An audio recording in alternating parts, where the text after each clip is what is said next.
location in Nantucket Harbor, and now claims of political pressure from the White House may push the long-delayed project forward without an appropriate review. Fox News correspondent Molly Line has more. More than a decade after Cape Wind proposed the nation's first offshore wind farm, construction has yet to begin. And now opponents of the project believe they found a smoking gun. Political pressure from an agenda-driven White House.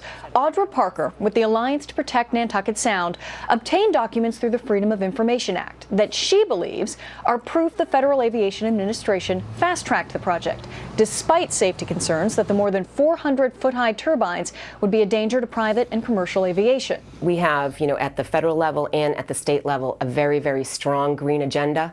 But this project is a perfect example of a green agenda at any cost, and it absolutely deserves the scrutiny of a congressional investigation. Florida Republican Congressman Cliff Stearns, who led the investigation surrounding the failure of the taxpayer-supported solar company Solyndra, is calling for the probe, but the White House dismissed Stearns' latest accusations. Presentation. It says the Secretary of the Interior has approved this project. The administration is under pressure to promote green energy production. It would be very difficult politically to refuse approval of this project. Pennsylvania Republican Congressman Tim Murphy joins me now. He was also involved in the look into the Solyndra company. He's on the House Energy and Commerce Committee and says that the project is worth looking into and perhaps a congressional investigation. Congressman, good morning. Good to have you here this morning. Good morning, Martha. Good to be with you. So obviously this has been very controversial, as I said, over the last 10 years. So it has made it through twice, I believe, through Bush administration, purview, and now it is under Obama administration purview. So,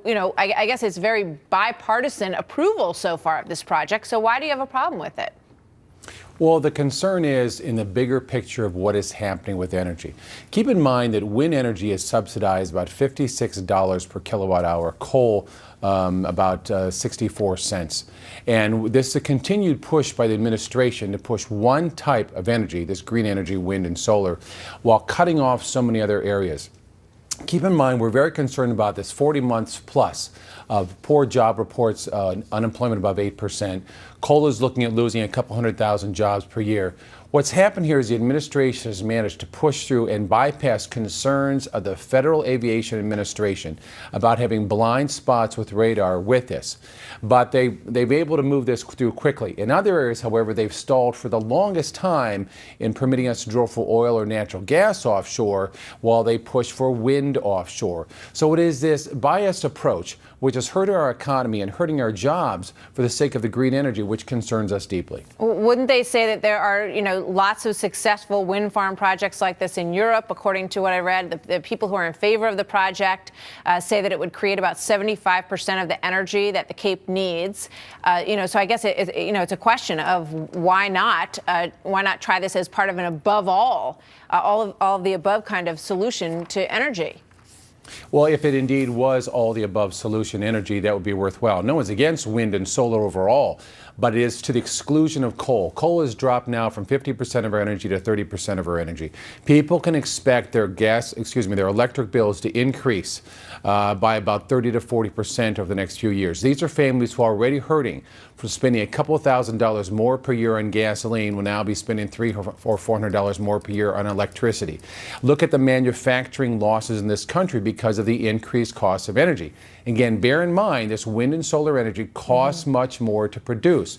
We have massive supplies of coal. We can clean it up, but this administration has abandoned its promise of working on clean coal technology to the exclusion of working with these other green energy. It concerns us that this indeed is not an all-the-above energy picture, and it's going to cost us more jobs. Let's take a look at this is a statement that the FAA put out, because now, as you point out, they're being accused of greenlighting this project when they felt that maybe it wasn't in the best interest of flight patterns around the Cape. They say that employee opinions that are expressed in internal emails or documents are not official agency positions. The FAA makes obstruction evaluation based on safety considerations and the available solutions to mitigate potential risks. And what they're referring to there is this Freedom of Information request that was just fulfilled a couple of days ago that shows a pattern of emails from some folks at the FAA that indicates that they felt that they couldn't speak freely, that they were under pressure by the administration to greenlight this project. Is Congress going to look into that? Are you going to do an investigation?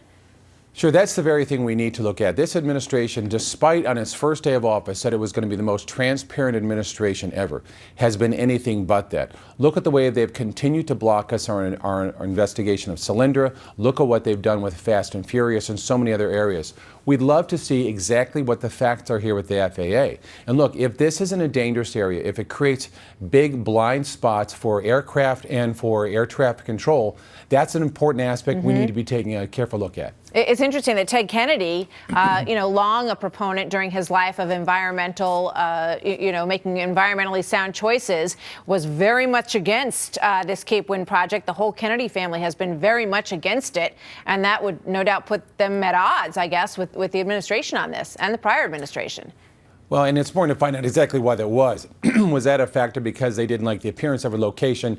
Is it a public safety issue? I'm deeply concerned about the public safety of any of this. But let's also remember the massive loss of jobs when we've had a huge job market that's been a problem, and more manufacturing jobs leaving our country as well. All right.